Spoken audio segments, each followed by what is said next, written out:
I love investing in shares, but like pretty much everyone else I know, I put off investing into them for too long because it seemed scary. Now, these days, the share market is a huge part of my financial freedom plan, but I look back at how I started and think that could have either been earlier or it could have been smoother.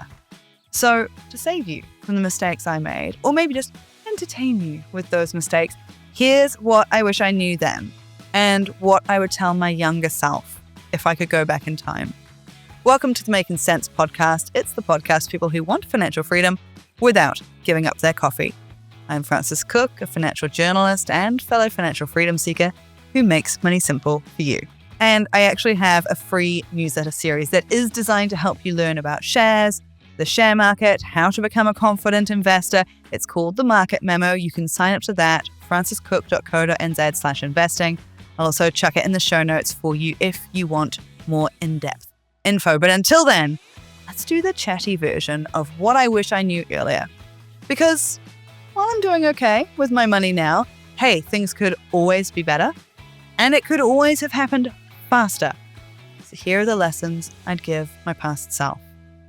Lesson 1, shares aren't just for other people. This one comes from, I think, a reputation problem that shares have. For decades, they have been tied to these images of Wall Street trading floors, men in expensive suits angrily waving bits of paper, language that can sound more like code than English. For many of us, that world feels distant, too hard, too risky. Not for, people like us. And certainly I thought not for people like me. I was just a regular girl. I didn't like maths, hated a spreadsheet.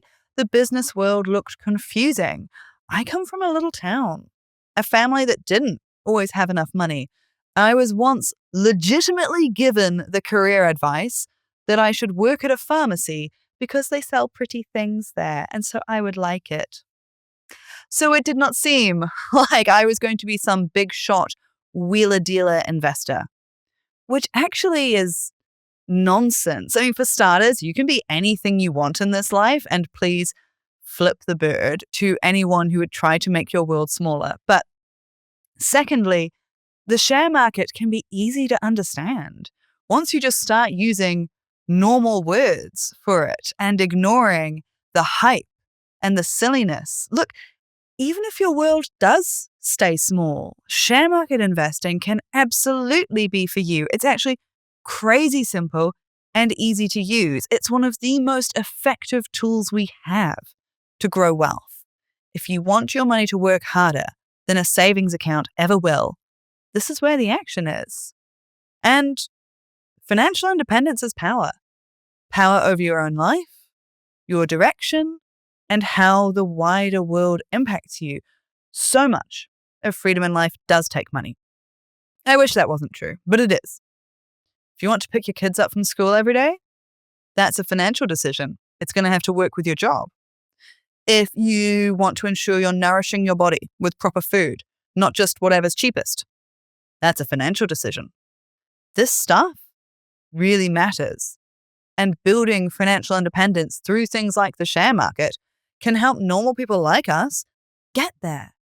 And here's the thing, you don't need to be rich to start. Shares aren't just for finance bros or the wealthy. They're how ordinary people become wealthy in the first place.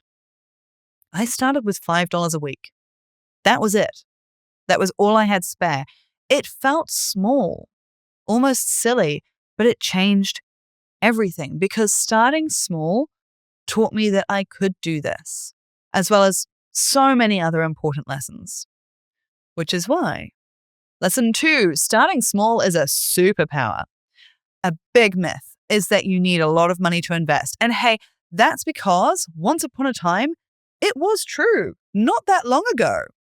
I remember a conversation with someone who just 10 years ago was literally laughed out of an investing office because they only had $10,000 to invest, which is just incredibly rude. But also now you look at that and you think, how outdated. These days, you can invest with as little as $1 a time. And yes, that is absolutely worth it. For starters, $1 a time is more than $0 a time. So you're still making progress, but starting with small amounts is also an amazing way to learn by doing. The share market goes both up and down, and that's not actually anything to stress about. It's a key way that you make money in the long term. But the first time it goes down, even though you'll know logically everything is fine, you're still going to hate it. We all do. I did. My first really big share market crash was the COVID crash. You remember, right? When everything first kicked off with COVID and the market cratered by a lot because it felt like the world was ending and everyone panicked. One of my favorite sayings is that the stock market is just a graph of rich men's feelings. This is very much true. So much of this is driven by feelings, not numbers. And there were many feelings around COVID times impacting our finances. So anyway, when that crash happened, I was actually in Argentina with my husband on a trip that we had been very excited for, planned a long time. And to make a long story short, we had our hands quite full with trying to get out of the small Argentinian town. They were literally shutting those towns down and patrolling them to make sure that nobody left. Flights were getting cancelled around us. It was also quite hard to get back into New Zealand. So my hands were full. I wasn't too worried about my shares. By the time I actually did get back home and had enough brain power to care, the stock market had already bounced back up. Great. So that really saved me from myself there.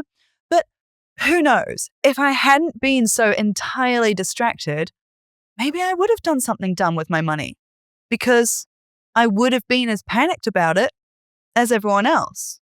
Instead, what happened was an important lesson. The market went down by a lot, and then it came back up by a lot. And I had that first real experience of that happening, that first bruise to toughen me up and give me lived experience for when it inevitably happens next time. Which is why starting small is good, actually. Because you can hear, don't panic, it's normal, you don't need to sell if the share market goes down. But in that moment, when it happens for the first time, you're going to tell yourself the most dangerous words in the money world. This time it's different. It's not. So if you started small and you only have $200 in there, it's going to be a lot easier for you to remind yourself, this is fine and normal. If you've somehow got $200,000 in there before you experience a dip, that's everything you have. You can't lose it. It's your future. You're going to be terrified. But if it's only a little bit, it's easier not to panic. You keep going, you keep building, dips happen a few more times, you learn from experience that your money bounces back, and then you genuinely don't mind anymore. Now when things bounce around, half the time, I don't even notice. And the times I do notice, I truly don't care. Starting small is a superpower. Use it. As you get further in life, you can start investing more. I started with $5 a week. Now I do invest a lot more. But I never would have started at all if I hadn't given myself permission to start with $5 a week. Starting early matters more than starting big. Lesson 3, you do not need to be an expert. This one keeps so many of us on the sidelines when we really don't need to be. We assume we don't know enough to get started. So we do nothing. Oh, hello, analysis paralysis. This works for all sorts of areas of your life, but especially with your money. You will never know everything. It is ridiculous that we would expect ourselves to. I work in this area and I still really delight. It's one of the favorite parts of my job that I get to learn something new on a weekly basis. So when you're getting going, you do some starter research, you get cracking, and you learn and adjust more as you go. Picking individual companies to invest in, buying low, selling high, rooms full of suited men screaming down a phone. Look, it makes for good TV, but that's not how the majority of everyday investors succeed. Simple strategies like index funds and putting some money in after each payday are all a lot of people need. I am the world's most boring investor and laziest. It's going pretty great so far. Lesson 4. The share market is just a bunch of businesses, and it makes way more sense when you watch it with that in mind. At its core, the share market just lets you become a business owner. It's not gambling. It's not get rich quick. It's just business. Starting a business is one of the most common ways people build wealth for themselves. Meanwhile, the share market means you can become a business owner without going in every day and actually having to run the place. Nice. Basically, the share market is a place where businesses and investors swap money for ownership. The companies raise cash, investors get a slice of the action, and both sides hope to benefit over time. When you buy a share, you're buying a tiny piece of a company. So one person can own a company, or 20, or 200, or 2,000. The share market means you can be one of those owners. Every share is an equal piece of that company. And if you want to own a bigger percentage of it, you simply buy more shares. Because there's so many people sharing, get it? The ownership, it becomes cheaper to get in on it. If you can't afford a casual few billion to buy Meridian Energy, no worries. You just share the cost with a few other investors. Problem solved. Just like splitting a lotto ticket, you share the cost and you share any reward. But unlike lotto, you're not waiting for luck to strike. It's just about doing good business. So if you own one share of Air New Zealand, you are literally one of the owners of the airline. If the business grows, becomes more profitable, your share is worth more because the business is worth more. If it's not going great, the value goes down. That's why when the economy isn't going well and businesses are having a tough time, the share market can be down. Not as many customers. Business isn't going as well. It's not worth as much. Then the economy bounces back. Business booms. Everyone is happy again. It is so much easier not to panic when you see the share market is down, when you have an idea of why and some of the fundamentals of what might happen next. Lesson 5. I wish I'd understood how shares make money. I knew that they did make money, and that was part of how I would grow my own wealth, but I didn't really understand at first the how. People love to talk about passive income where you can earn money while you sleep. Most times, when you actually look into it a bit more, it's not all that passive at all. But the share market, that is one of the few times when, yes, you can put some money in at the beginning and then just keep cashing those checks. So going back to the previous lesson, once you understand that it's all just little pieces of a business, the how you make money part, that starts to make more sense. So there are 2 ways you make money from shares. If the business does well, makes money, that means it becomes more valuable. So your share of it also goes up in value. But you only get that money if you actually sell it. That's called capital growth. If the business makes profits and decides to share them, you get an equal share of that money with the other owners. That's cold, hard cash in the hand, and that's called dividends. So let's bring this over to houses, because a lot of us understand how that one makes money. A house can go up or down in value. Maybe it's in a more valuable part of town, or a new mall gets put in, so now more people want to live there. And if the value goes up, that's capital gain. Same idea as capital growth for your shares. Your shares might also go up and down in value. Goes up in value if the business picks up on a customer trend, leans into it, maybe develops a new technology that everyone wants a piece of. Think Netflix, realizing that DVD rental was dead but streaming was the future.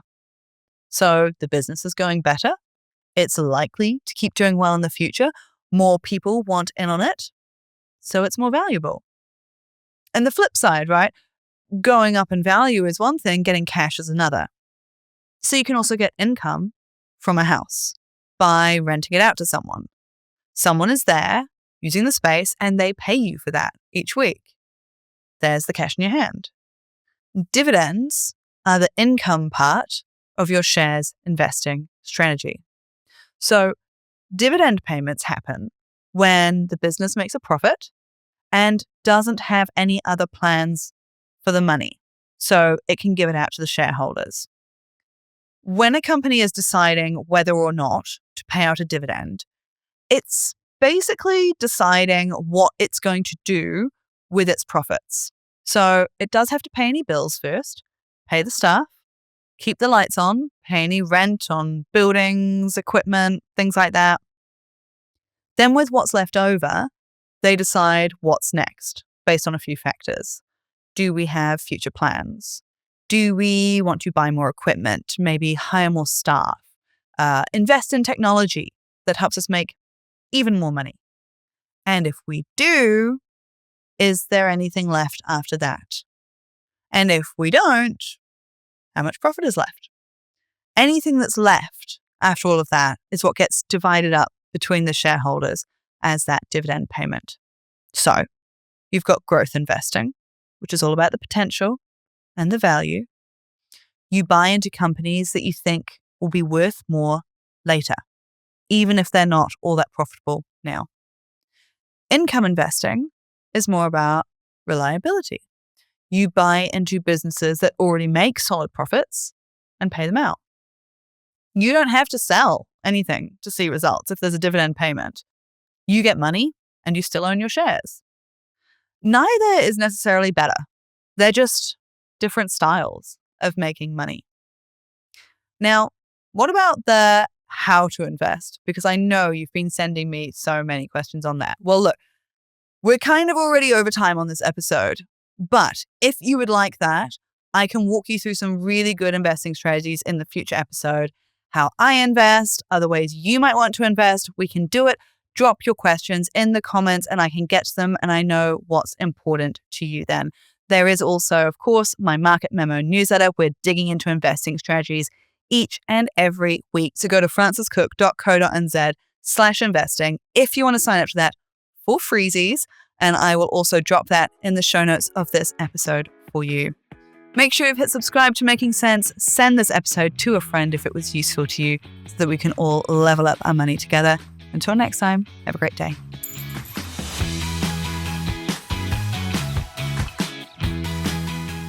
Just a note before you go.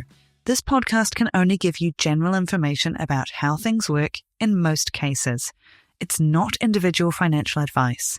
We're all different, so some of this might not apply to your specific situation. Take what works for you, ignore the rest. If you're after individual financial advice, a financial advisor is always the best bet.